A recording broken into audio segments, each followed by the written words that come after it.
See Winnipeg News at 6, nominated for Best Local Newscast in Canada for the 2022 Canadian Screen Awards. A group of newcomer and Indigenous women gathered this week to learn the power of self-defense. Their instructor is someone Winnipeggers might be more used seeing in a power suit than in a power stance. City Councillor Vivian Santos. I spoke with her this afternoon. Vivian Santos, thank you so much for joining us. Thank you for having me. Why did you want to teach this self-defense class? Oh, the city invited me to teach the self-defense class because in the past, I actually took some mixed martial arts when I was younger, growing up.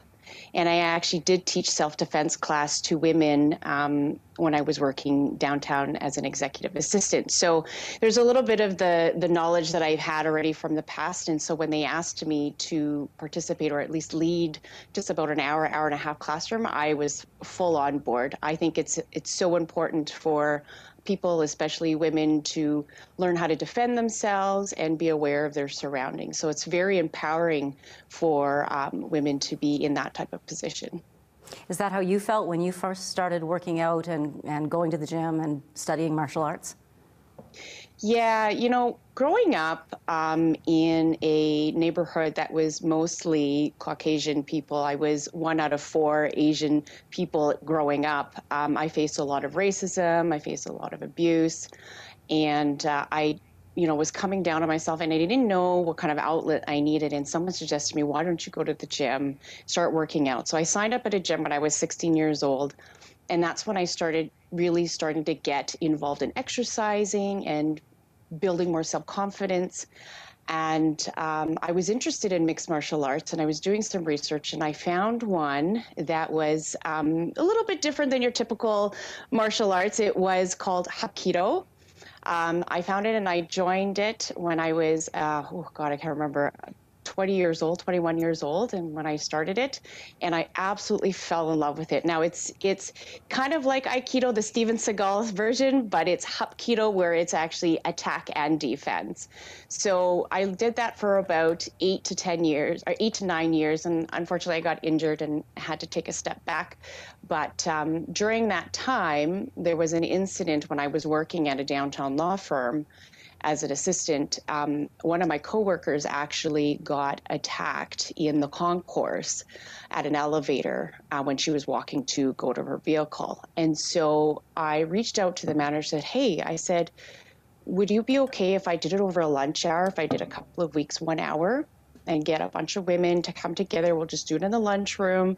And I can teach them a few, self-defense moves, like how to punch, how to be aware, like how to hold your hand in a certain position. What would you get in a certain situation if a perpetrator were grabbed your hair, if they wrapped their hands around you to grab you, if they even grabbed your purse, what would you do? And I did it for a couple of weeks within the lunch hour, and people loved it. And it was, that's how I kind of started doing it back then. And then, of course, growing up, and things have transitioned from there. The women in the class this week started out rather tentative, but by the end of it, they were roaring with laughter and throwing some pretty hard punches, I'm imagining. They were amazing. I loved it. The confidence that was built afterwards within like 30 minutes of learning how to punch was phenomenal. It's I think what's important too is to realize it's so different to just stand there and punch the air. And I brought some gloves with me so that they can physically know what it feels like to punch something.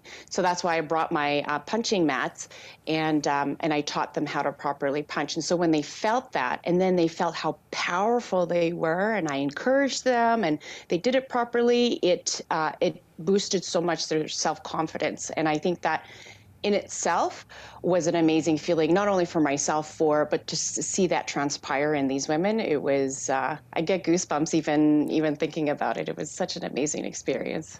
Do you hope to run something like this again? You know what? I have reached out to the city of Winnipeg, and they've all asked me if I'm going to continue it. And I think I have found my calling. I really, really I loved it back then, and I love it now. And I would definitely be interested in doing something like this again, for sure. Yeah. Vivian Santos, thank you so much for your time today. Thank you for having me. Good night. A special